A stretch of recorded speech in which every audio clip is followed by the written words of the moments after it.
Senhor das encruzilhadas, tranca a rua, Exu Caveira, Exu Tiriri, Exu Giramundo, Exu Marapô, Obá, Bará, Eleguibara, Laroyexu.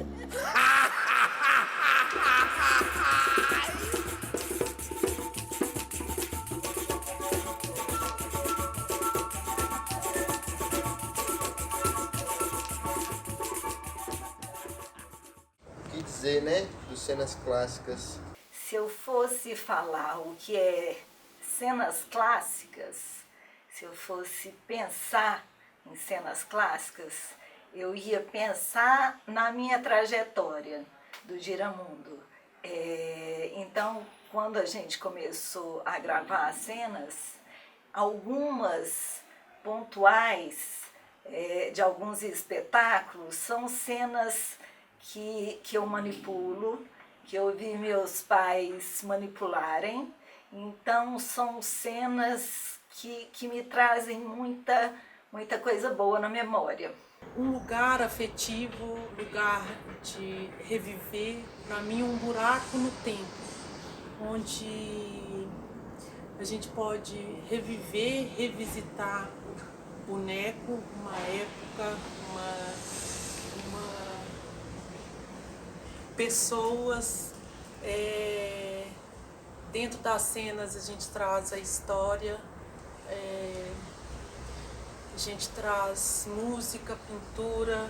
Está sendo esse passeio por cenas tão importantes para a história do grupo nesses 50 anos? O Cenas Clássicas é um projeto, estrito sensu, é uma espécie de antologia de cenas marcantes do Giramundo, né? De cenas históricas, onde os diretores dos espetáculos, Álvaro e os sucessores, testaram conceitos construtivos, linguísticos, vamos dizer assim, né? Representativos dos momentos, dos diversos momentos em que o Giramundo viveu. Então, nessa coleção de cenas, a gente percorre uma coleção de ideias, né? De ideias teatrais, de ideias de comunicação, de ideias de interpretação de texto e de ideias de teatro de bonecos, de ideias de marionetes. Então, não são simples, vamos dizer, registros históricos. Também são. Essas cenas também são registros históricos, mas são registros de conceitos, de concepção de cenas. Além disso, o Cenas Clássicas, ele registra também uma expertise, né?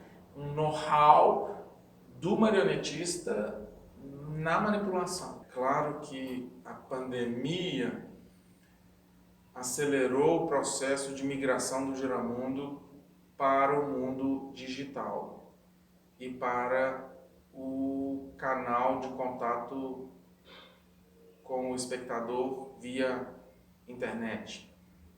Mas esse processo já acontecia. A pandemia só empurrou o Giramundo no precipício. E hoje o Giramundo ele está em queda livre, no sentido de não ter mais um chão e de usufruir da sensação de voar. O Giramundo está voando no momento, porque subitamente nós não temos mais chão, não temos mais palco, ou o nosso palco é um chroma key, e os nossos personagens, eles são digitais, então eles mudam de tamanho, eles mudam de forma, mudam de cor, mudam de superfície, eles falam, eles têm olhos, eles têm outros tipos de movimento, os mecanismos deles não são mais dobradiças, são rigs. E o nosso olho não é mais retiniano, nossa lente não é mais o cristalino. Nossa lente é uma 50mm. Nossa lente possui a capacidade de zoom. E o nosso tempo tem cortes. Então, nós estamos vivendo uma sensação de grande entusiasmo criativo somado a uma incerteza visceral muito positiva, num amplo sentido. Porque essa incerteza do que vai acontecer, do que nós podemos fazer, do que nós queremos, do que nós podemos, ela nos faz sentir vivos como artistas. Então nós não estamos mais num momento de repetir fórmulas. Nós estamos num momento de andar por uma praia onde a gente não vê muita pegada. Pelo menos as nossas pegadas, né? Isso nos faz abrir os olhos para fora, ao mesmo tempo que nos faz trabalhar para dentro. É um paradoxo, porque nunca o Giramundo esteve tão, vamos dizer, fechado com uma equipe interna, vamos dizer.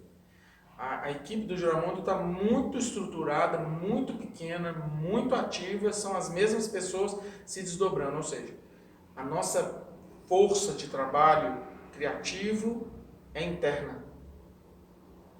Por outro lado, nós estamos extremamente abertos. Cada pessoa é um hub diferente de contato com o mundo exterior, especialmente um contato via internet. A nossa produção atual, ela reflete muito esse voo, né? Sai no 42.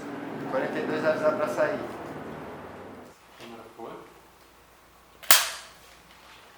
1:30.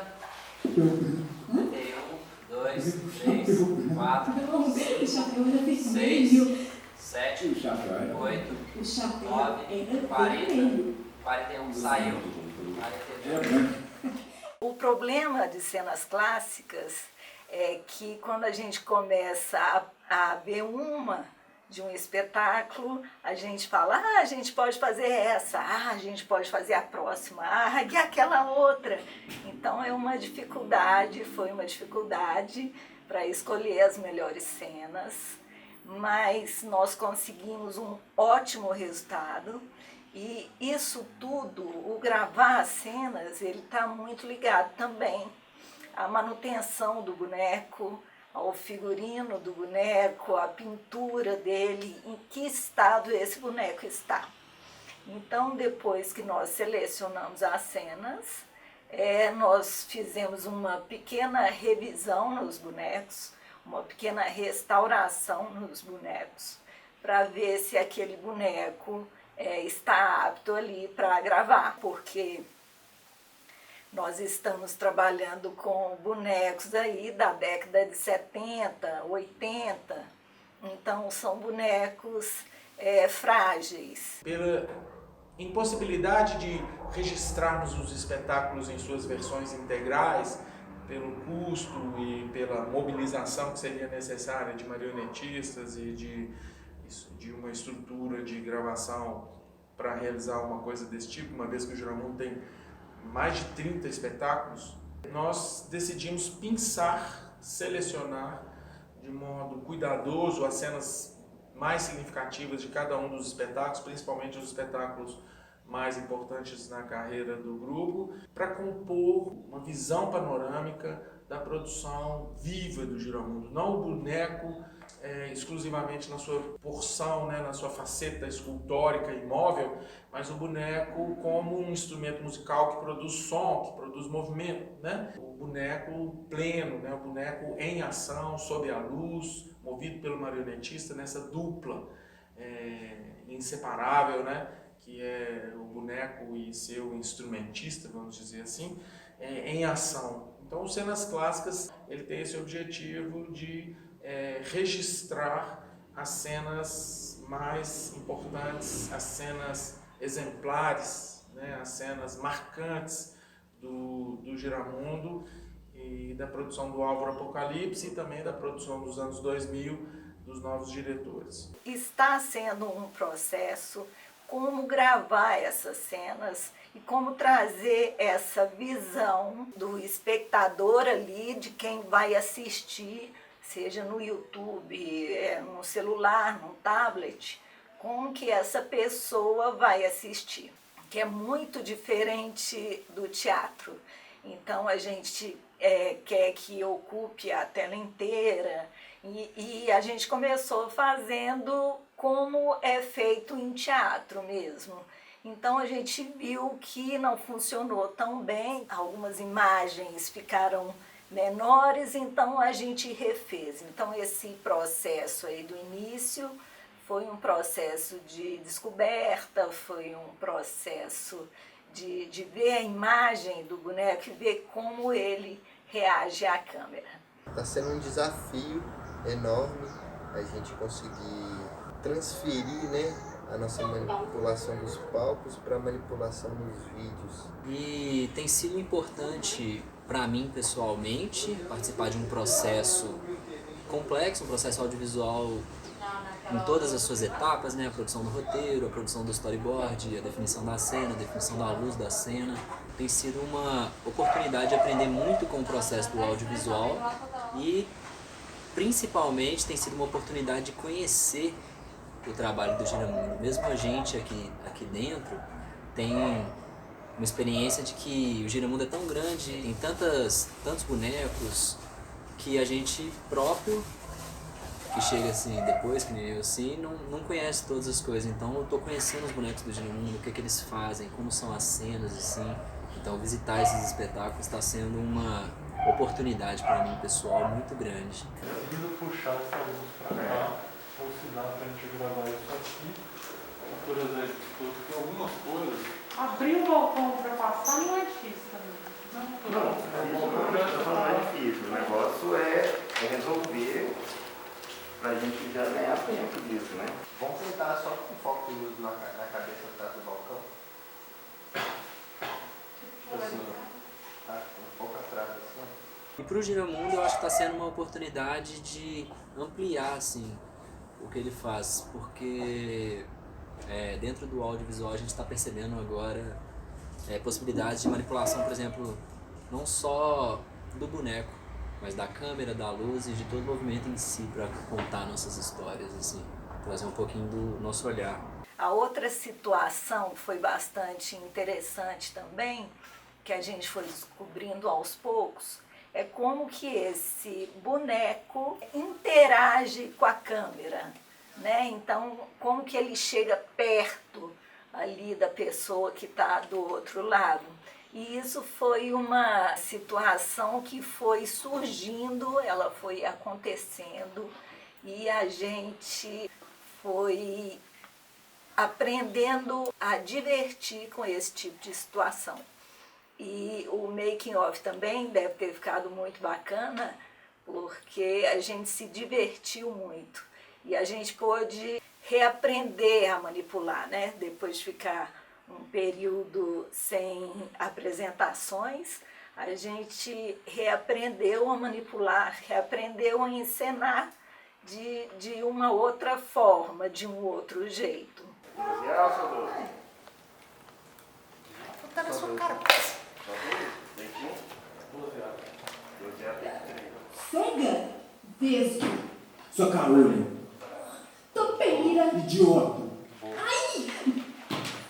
O Cenas Clássicas é feito especialmente com o trabalho da Beatriz, que sempre se destacou na manipulação, é uma excelente marionetista e que conhece o acervo profundamente, e outros marionetistas também. Nós decidimos montar uma equipe de vídeo de marionetistas e de artistas plásticos, de oficineiros. Então, a nossa equipe de vídeo, ela está tentando encontrar, por meio das lentes, um olhar do teatro de bonecos, um olhar de vídeo do teatro de bonecos. Então, Esses 3 pontos são muito importantes e o Cenas Clássicas não é simplesmente um objetivo de projeto, e sim uma linha de pesquisa que certamente vai irrigar a produção artística do Giramundo, não apenas a produção documental, mas a produção criativa do Giramundo nos próximos anos. Nós gravamos também os Cenas Clássicas solo, que aí eu pude aproveitar muito. Os solos são os bonecos que trabalham ali, que estão em cena sozinhos, que tem uma especificidade de música no contexto da história. E nós gravamos o Velho Simeão, do Alto das Pastorinhas, que era o boneco preferido do papai. Então, pegar aquele boneco, manipular aquele boneco com a música, vendo ele bem próximo ali da câmera, e depois a gente sentar e ver a imagem dele, só ele na cena, aquilo para mim foi maravilhoso. Aí aos poucos a gente começou a incrementar as cenas, tanto a cena solo como as outras cenas que tem mais bonecos. A gente começou a utilizar um pouco de cenografia, né, do que a gente tem dos espetáculos. Então a gente começou a preencher mais para tirar um pouco do fundo do teatro negro que a gente utiliza. Isso também foi uma grande descoberta. E tá todo mundo junto ali, dividindo a música, dividindo o boneco e colocando as cenas clássicas, né, dos espetáculos. Para a gente foi muito importante, está sendo muito importante, que a gente fica relembrando muito. E ali também a gente tem a manipulação primorosa de alguns marionetistas. Nós também começamos nesse processo de gravação a filmar um pouco da mão do marionetista, como que ele manipula o boneco, sendo o marionete, o boneco de vara, o boneco de balcão. Então a gente começou a pegar muito esse tipo de imagem para a gente aproveitar, filmar as pessoas que estão aqui, que sabem, que têm essa expertise, e passar esse tipo de informação para frente. Então tá aí também o trabalho da escola. Então a gente está filmando desde o boneco, a reforma, a catalogação, e a cena, e a cenografia e a manipulação. Então a gente espera que continue, que todos gostem, e muito bacana. E cenas clássicas, tem muitas. Quando foi proposto a filmagem de cenas clássicas, aí nós começamos, quem fazia esse boneco? Quem manipulava esse boneco? Quais que eram os marionetistas que tiveram contato com esse boneco? Quem que era o melhor marionetista desse boneco? Esse boneco estava em cena com quem? Então, a partir desse revisitar, nós vamos trazendo história junto.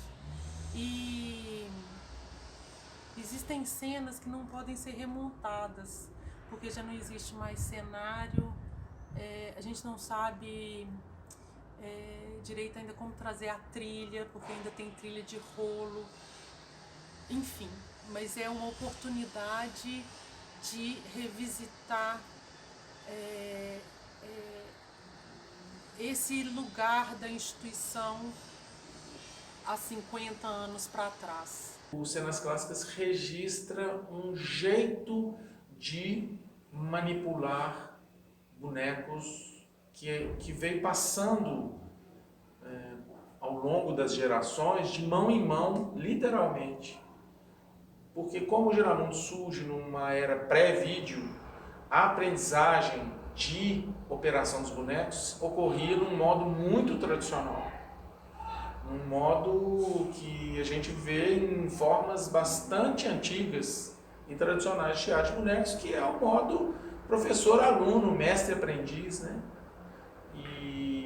E hoje a gente vê esse conjunto de linguísticas, vamos dizer assim, de movimento, estilo de manipulação, que veio dos fundadores do Giramundo e que foram passados por métodos, por meios não mediados pelo vídeo, foram passados no ensinamento, no contato.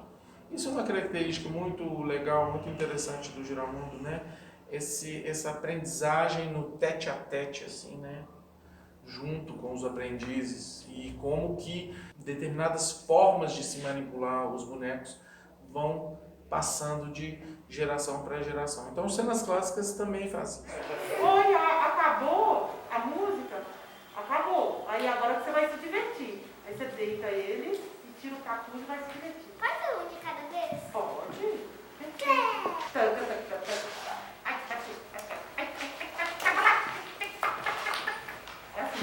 Vai lá, o Álvaro tá de capuz, você vai brincar com o Herezinho, vai. Pra cena. Vai lá. Brinca com o Herezinho, filha. Aí, daí você toma ele. Dá pra ela aí, André, o boneco. Vai. Pode ir? Aí, filha, brinca com o Herezinho pra cena, vai. É só um. Vai, filha. Mexe, Coca, mexe o boneco. Tá gravando, mexe o boneco, levanta ele. Vai, brinca, filha. Vai. Vai, brinca. Brinca. Olha.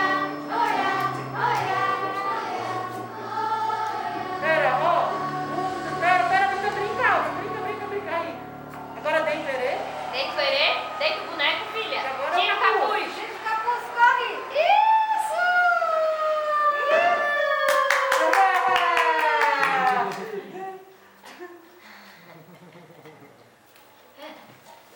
E aí, como é que ficou? Não sei, tu não vai fazer pôr pra gente Vamos assistir. só tirar o capuz, gente? Vamos assistir.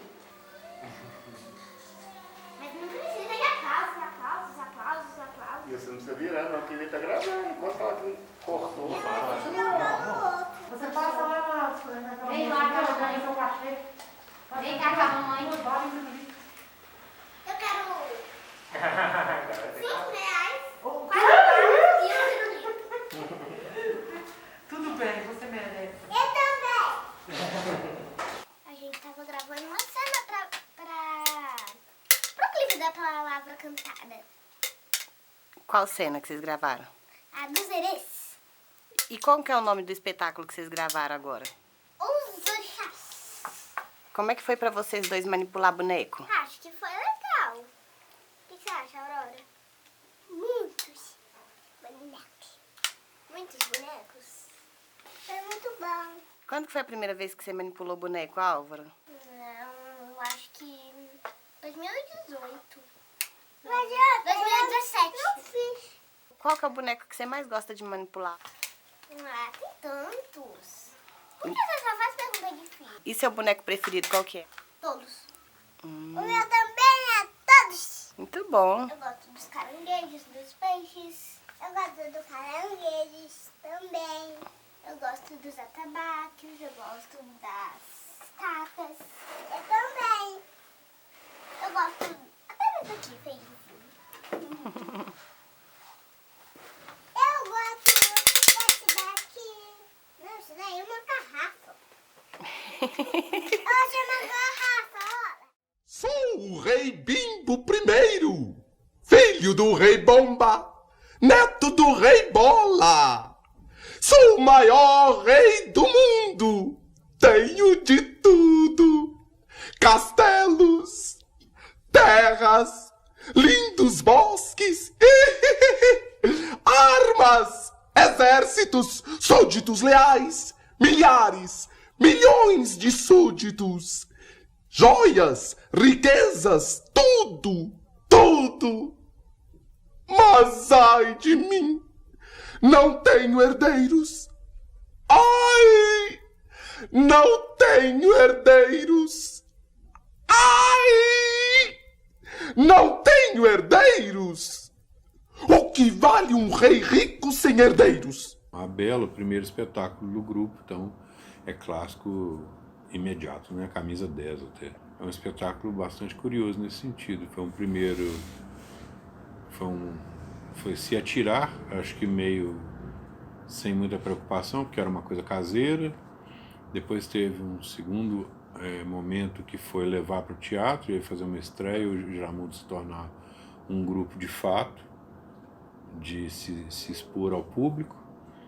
Tem um outro se atirar, que é experimentar fazer boneco pela primeira vez e trabalhar com uma interpretação numa trilha sonora com artistas convidados aí, né? Foi a primeira participação do Arildo com o Giramundo e tal, e vários outros artistas, atores, né, de Belo Horizonte, de compor uma trilha sonora, mesmo que com gravações de outros artistas internacionais, assim, fazer uma montagem, uma edição de uma trilha sonora.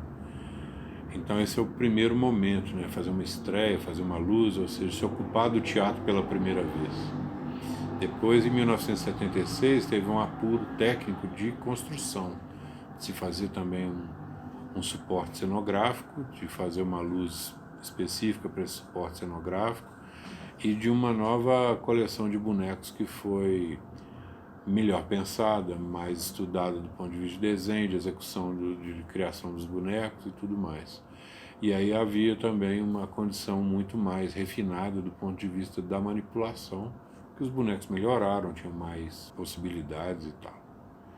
Depois de muito tempo, essa versão de 1976, que perdurou até os anos 2000, aí eu não me recordo exatamente em que ano foi, mas a gente chegou com uma roupagem digital dentro da cenografia do espetáculo. Então, o espetáculo ganhou um novo personagem, que era o Castelo, que também reagia à própria trilha.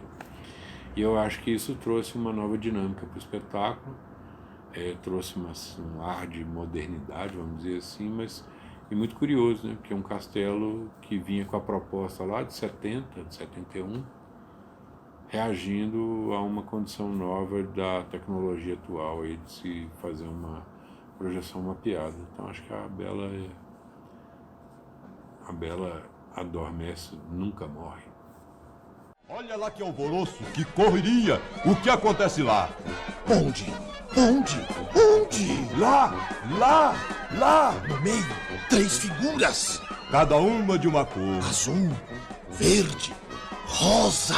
Vem vindo pra cá, o povo atrás. O povo atrás, vem vindo pra cá. Meu Deus! As fadas! Bela Adormecida é uma viagem no tempo, né? Porque a trilha é uma trilha original de 1971 e os bonecos foram reconstruídos em 76. Eles já fazem parte de um Giramundo que tinha grandes artistas plásticos trabalhando em parceria, né? Coisa que não existia ainda no grupo muito pequeno, né? Que era praticamente um triângulo, né? Que era o grupo de 71. Mas a trilha permaneceu. Então a gente escuta o Álvaro lá fazendo papel de sapo, papel do criado Arquibaldo, muito engraçado, muito irônico. As fadas, né? Madu e Teresa fazendo fadas. E os grandes artistas, amigos que conviviam em Belo Horizonte e que curtiam aquele empreendimento do Giramundo quase como um hobby, uma brincadeira, né? Mas que se tornou uma brincadeira muito séria. E os bonecos foram substituídos porque os bonecos originais eram tão primitivos, vamos dizer assim, em relação ao teatro de bonecos. O Giramundo foi construído a partir do nada, né? Não existia referência. O Álvaro tirou o Giramundo da cartola, né? Usando referências das artes plásticas, todos eram muito habilidosos para desenhar, para pintar, para costurar, né? Para construir, mas não existia referência no teatro de bonecos nacional. Existia na animação, mas a animação de bonecos, principalmente na República Tcheca, na Tchecoslováquia, então, na época, no leste europeu, era avançadíssima, né? Existia o Disney, obviamente, Mas aí era um outro universo. No teatro de bonecos ainda era muito precoce, né? Os Muppets estavam em seu início ainda, primários ainda também. Então, a Bela Adormecida já nasce bastante forte nesse sentido, mas os bonecos foram substituídos posteriormente para técnicas mais avançadas, para uma modelagem mais complexa, principalmente depois das viagens que o Giramundo fez a Charleville-Mézières, a França, onde tomou contato com os maiores grupos e extraiu dessa experiência nos festivais de inverno material criativo para suas novas montagens. Mas, por outro lado, a Bela Adormecida é um clássico até hoje, o Giramundo apresenta até hoje e o boneco permanece encantando as crianças, a bruxa muito má, né? O texto do Álvaro muito ácido, muito crítico, então é um espetáculo que ainda emociona. O Baú de Fundo Fundo, que me chama a atenção para poder falar aí desse momento do Giramundo, que eu não vivi posteriormente, eu acho que é um começo de misturar conhecimento técnico dentro do mesmo espetáculo, misturar os gêneros de se marionetar, né, de se trabalhar com boneco dentro do mesmo espetáculo. É também assumir essa mineiridade de contar causa, é chamar companheiros de artistas para fazer uma trilha sonora específica. É um momento de se trabalhar a iluminação do Giramundo de outra forma. Então, ele é revolucionário em vários aspectos. Todos esses juntos no mesmo espetáculo trouxe para o Giramundo, manteve essa fome que começou ali nos anos 70, de fazer a pesquisa e fazer uma mescla. Isso continua no grupo até hoje. Então acho que o Baú chama atenção muito por causa disso, né? E é um dos poucos espetáculos do Giramundo que tem uma cenografia de fato, né? Muito presente em cena. Os outros espetáculos do Giramundo, a maior parte deles não há. Então esse é outro aspecto bastante curioso. Baú de Fundo Fundo encerra o que a gente chama de fase Lagoa Santa. É a fase, entre aspas, amadora do Giramundo, mas um amador no sentido de apaixonado, né? Fase apaixonada e apaixonante do Giramundo, porque era o Álvaro Tereza Madu em Lagoa Santa, produzindo espetáculos de modo descompromissado, artistas plásticos já consagrados, profissionalmente realizados, professores universitários, mas que encontravam no Teatro de Bonecos essa alegria, esse campo experimental, onde cada um expressava seus poderes, vamos dizer assim, né? A Madu na oficina, na literatura, a Tereza na pintura, na cor, e o Álvaro na concepção, no texto, na irreverência, no desenho, na condução do Giramundo. Isso é 1975 e o Giramundo produz esse espetáculo e depois dele o próximo passo foi a mudança de Lagoa Santa para Pampulha, para a UFMG, e aí se montou a oficina do Giramundo no espaço da Escola de Belas Artes, e ali na Escola de Belas Artes o Giramundo permaneceu por 23 anos, até 1999. Aí uma outra fase subdividida, mas onde o Giramundo produziu seus grandes clássicos profissionais. É um exemplo muito precoce do interesse do Álvaro e da equipe do Giramundo pela cultura brasileira, né? Pela cultura popular, pelos casos, pelas histórias, pelas brincadeiras, notadamente de Minas Gerais, a música folclórica, seus personagens. E o Baú é bem isso, é uma coletânea. Só que o Baú, como era um espetáculo infantil e de quadros, às vezes passa um pouco desapercebido o rigor e o avanço que o Baú representou, porque o Giramundo já havia viajado para a Europa 2 vezes e o Baú traz já essa influência da convivência do Giramundo com os grandes centros e com os grandes grupos que produziam teatro de bonecos na década de 70. Então o Baú já trazia marionetes de fio, teatro de sombra, bonecos de vara, bonecos especiais, performance com marionetista visível, tudo isso num mesmo espetáculo. Então, a concepção geral do espetáculo já começava a mostrar um giramundo diferente do que era habitual no teatro de bonecos brasileiro. Tanto é que, um ano depois do Baú, o Álvaro e o Giramundo dão um salto enorme num espetáculo que ficou perdido na história, porque ele nunca mais foi montado, que foi o Retábulo de Més Pedro, que foi um espetáculo com bonecos ao modo do boneco japonês. A gente chama de bonecos de balcão, trazidos para o chão, feitos com orquestra ao vivo, no Festival de Inverno, né, regida pelo maestro Magnani, e uma ópera em espanhol. Ou seja, ninguém fazia nada parecido com isso no teatro de bonecos. Tanto é que esse espetáculo chamou muita atenção da crítica especializada, ainda em tempos em que o Brasil possuía uma geração fantástica de críticos, né, Ian Michalski e outros. Os jornais possuíam setores de crítica teatral muito atuantes, muito importantes. Foi a partir do El Retábulo de Més Pedro que surgiu a ideia do grande sucesso do Giramundo e do espetáculo que colocou o Giramundo como um dos maiores grupos de teatro, não só de bonecos, mas de teatro mesmo do Brasil, com Cobb Norato em 79. Ou seja, tudo isso tem uma certa raiz no desenvolvimento do Baú de Fundo Fundo.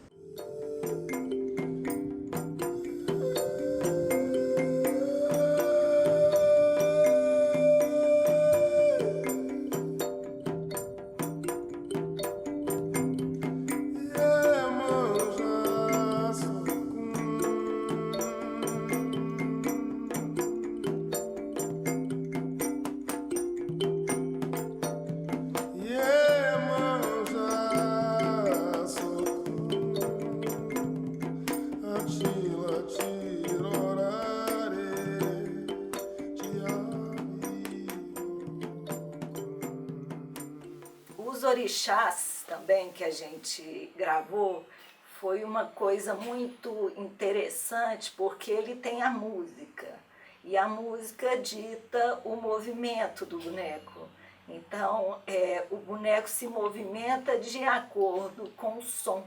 Então, a gente pôde aproveitar mais os bonecos, aproveitar mais os movimentos. E uma coisa também que nos orixás nós percebemos é que o movimento do boneco feito no teatro, ele tem de ser muito grande, ele tem de ser maior. E ali para o vídeo ele pode ser menor, ele pode ser direcionado ali para aquele pedaço de tela. Isso foi muito bacana de fazer, e se na cena o boneco ele está sozinho, ali nos Cenas Clássicas a gente pôde colocar mais bonecos ao redor, né? E sendo que não precisa tanto assim de vários manipuladores, então a gente pode fazer com 2, corta, pode fazer com mais 2, corta. Então, trabalhar com menos pessoas, para mim foi muito interessante, porque eu não tinha essa visão de vídeo, né? Eu ainda estava naquela do teatro, que tem de ter muitos manipuladores e muitos bonecos ao mesmo tempo. E aí eu fui aprendendo com a equipe de vídeo que as cenas podem ser e devem ser separadas, né? Então a gente começou a desenhar também as cenas. Foi um trabalho bastante legal, porque a equipe inteira assentava para discutir a cena que ia gravar. Sendo que a cena tem 2 minutos, 3 minutos, e a gente às vezes passava 4, 5 horas discutindo ali o tipo de cena.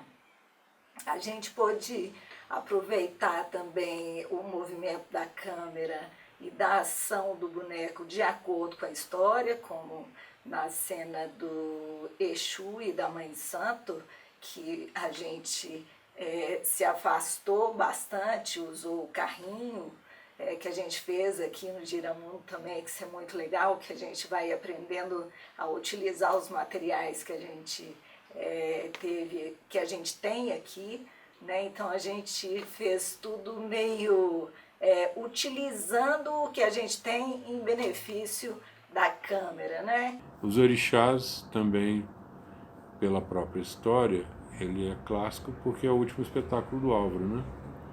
Mas do ponto de vista de realização, eu acredito que teve um momento histórico difícil, porque o Álvaro já estava meio com grandes problemas e tal, um pouco mais debilitado, mas ao mesmo tempo ele estava com uma super paixão assim, pelo tema e muito imbuído em fazer um espetáculo que tratasse um pouco da cultura negra dentro do Brasil, né? Completar esse caldeirão que ele montou também no Giramundo. Já tem no Brasil, mas dentro do Giramundo quem montou foi o Álvaro. Então ele é importante muito por causa dessa vontade dele de executar isso, eu acho. E ele criou esboços, desenhos e experimentos para chegar nos bonecos muito legais, e a gente tive o prazer de participar de uma maneira muito próxima do desenvolvimento dos bonecos, tecnicamente, da construção, de testar, de experimentar, de conversar bastante. Então foi um momento, pessoalmente, para mim foi muito rico por causa disso. E é também um espetáculo que sofreu algumas mutações, né? Começou de uma forma muito conceitual, com a parte cenográfica muito seca, e hoje em dia a gente agregou também essa pesquisa do Giramundo de trabalhar com vídeo dentro do teatro. Nós conseguimos dar um ar novo para o espetáculo, fazendo menções às divindades aí do panteão africano de outras formas. Isso enriqueceu também o espetáculo, que recebeu uma outra trilha, deu um ar, vamos dizer assim, um pouco mais poético e menos baseado aí nos ritos de terreiro, né? Ele ficou um pouco mais pop, talvez. Então são dois momentos muito curiosos, interessantes, e esse último acho que ele está bem acertado, assim. Acho que ele atende mais à proposição de contar um pouco sobre esse panteão, sobre o que é a mitologia africana. E acho que todos esses experimentos, dentro de todas as montagens pelas quais eu falei aqui, tornam esses espetáculos muito interessantes, porque o Giramundo é um grupo que passeou bastante em pesquisa. Os orixás têm uma importância muito grande para o Giramundo em geral e para o Álvaro especificamente, né? Ele foi o último espetáculo adulto criado pelo Álvaro, e ele, de certo modo, completa um pouco a visão dele sobre os fundamentos, vamos dizer assim, da formação da cultura brasileira, porque ele já havia feito o Cobra Norato, onde ele trabalhou com a cultura Carajá. Já havia pesquisado a Inconfidência Mineira, fazendo Tiradentes, uma coisa bem local, bem da nossa realidade aqui de Minas Gerais, e também desse período de independência do Brasil colônia. Já havia feito o Guarani também, tratando desse tema aí do choque cultural europeu e indígena que deu origem ao Brasil, e faltava essa influência, esse olhar que era tão importante para ele sobre a cultura africana em geral. Então os orixás foi um espetáculo, quase que um requiem, que o Álvaro produziu. Era um momento da vida dele já bastante avançado, onde ele revelava um pouco essa preocupação mais metafísica, vamos dizer assim, né, sobre o mundo espiritual, e foi um espetáculo que ele fez realmente de coração, vamos dizer assim. Sobre os bonecos, é evidente a maestria, né, no desenho, no funcionamento. O Álvaro fez os bonecos com muita facilidade, e os orixás, quando a gente acompanha o processo de produção, a gente vê que foi um processo muito suave por parte dele. Ele fez curiosamente, né, os desenhos foram feitos com a mão nas costas, de tão fluido, de tão fácil que foi para ele. tanto a parte inicial da geração das proporções, né? Ele criava muito estudando a proporção, voltou à pesquisa da estatuária africana, quanto à parte mecânica de funcionamento dos bonecos. Tanto que a manipulação desses bonecos atingiu um nível muito alto, porque coincidiu do espetáculo ter uma equipe já bastante madura da segunda geração, né? Beatriz, Ana Flávia, Ulisses, e também ter os bonecos muito bem planejados, funcionais, sem aquela tensão que existe no boneco experimental, que você não sabe direito se ele vai funcionar. Então, Os Orixás é um espetáculo muito especial para o Giramundo, que encerra uma fase com o brilhantismo do Álvaro Apocalipse. Para mim, a importância das cenas clássicas é deixar o boneco e a história do Giramundo viva.